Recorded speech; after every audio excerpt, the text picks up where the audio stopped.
Filial piety that touched the heaven.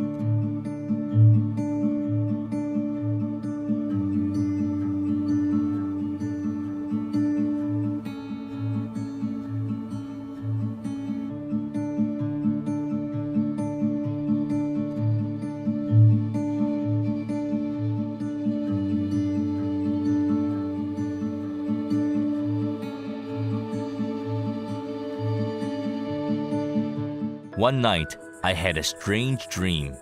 In the dream, a young man with shabby clothes was stealing rice cakes offered by other people in a temple. When the young man returned home, he heated up the rice cakes and served them to his elderly mother. His mother looked at him suspiciously. "We are very poor. Where did you get the money to buy these rice cakes?" The young man answered carefully, "Oh, I borrowed money to buy them." "You've borrowed money? How are we going to pay it back?" his mother asked worriedly. The young man comforted his mother and said, "Don't worry, I will definitely work hard and pay it back in the future." After hearing that, his mother was more at ease. She persuaded her son, "You should eat some too." The young man replied immediately, "Mom, rice cakes are your favorite food. I'm happy just to watch you eat." I could generally tell that this young man was a filial son. He washed his mother's commode, gave her massages, and fed her food. When his mother fell ill, he would wait upon her by the bed and not sleep all night. He would even carry his mother everywhere on his back to see doctors. The young man worked very hard, regardless of how heavy or manual these jobs were. Then, in my dream, I saw a god standing behind the filial son. I carefully looked at the deity, who turned out to be Lord Superior Zitong, as known as Lord Superior Wenchang.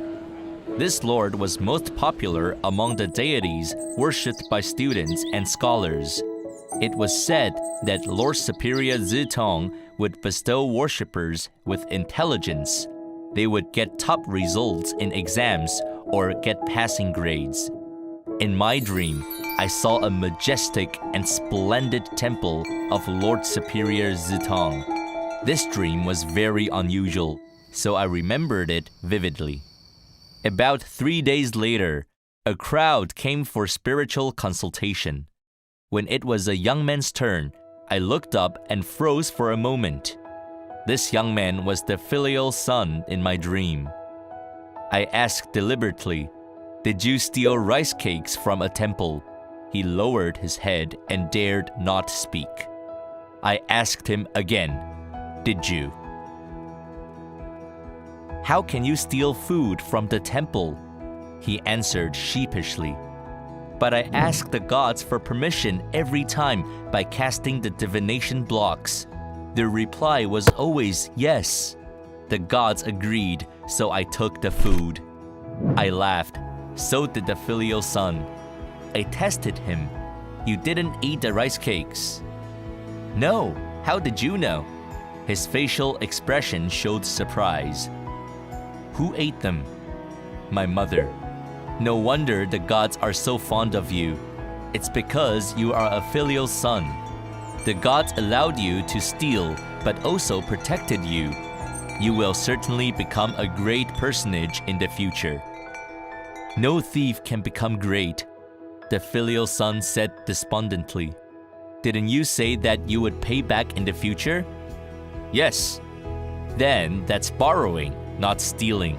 I sympathized with the filial son. "How will you pay back in the future?"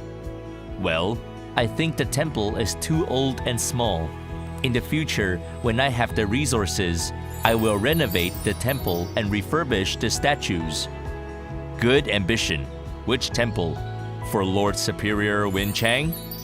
"Yes, it's Wenchang Temple." During the spiritual consultation, I advised the filial son to study hard while he was still young. He nodded in agreement. He wanted to work part-time in order to support his family while attending school. When I was talking to the filial son, Lord Superior Zitong, Lord Superior Wenchang, was standing behind him and winking happily at me. At first, the filial son was thinking about giving up school to grow wild vegetables and raised pigs to make money. However, his final grades at high school turned out to be among the best of all students.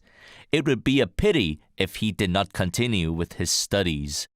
The school teachers and neighbors all hoped that the filial son would make them proud by continue with higher education. Hence, caught in the dilemma, the filial son came to ask me on the best course of action. I advised him to continue studying, and he decided to do just that. I saw Lord Superior Zitong stand behind him, and he gave the filial son a decree, the Zitong Order. People with the Zitong Order would not only pass the exams, but also come out first in the exams. As expected, the filial son passed the exam with top honors.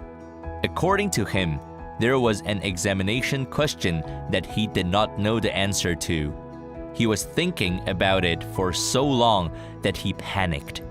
Just as he was feeling helpless, he suddenly heard a voice telling him 2 key words. He put these 2 words into text.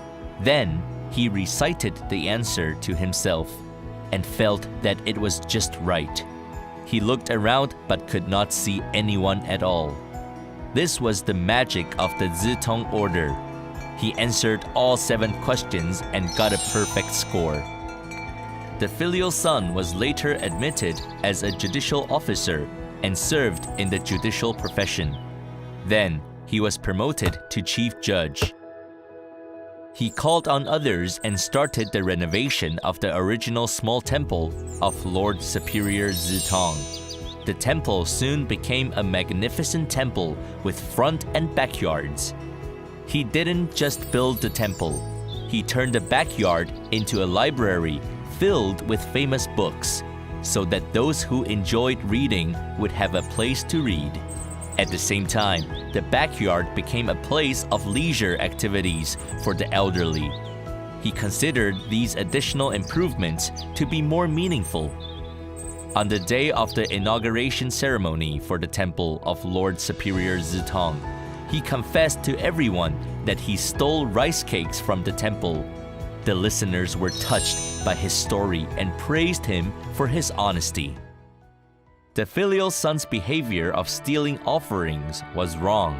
Why did Lord Superior Zitong still help him? Despite the filial son's erring ways, the even compassionate Grandmaster Lu did not reject spiritual consultation with the filial son. How did Grandmaster Lu guide him towards the bright and righteous path of life? What magical power did the Zitong Order have? What great vow did the filial son make to help the small and old temple of Zitong? Do you know how to show filial piety to your parents in speech and in action?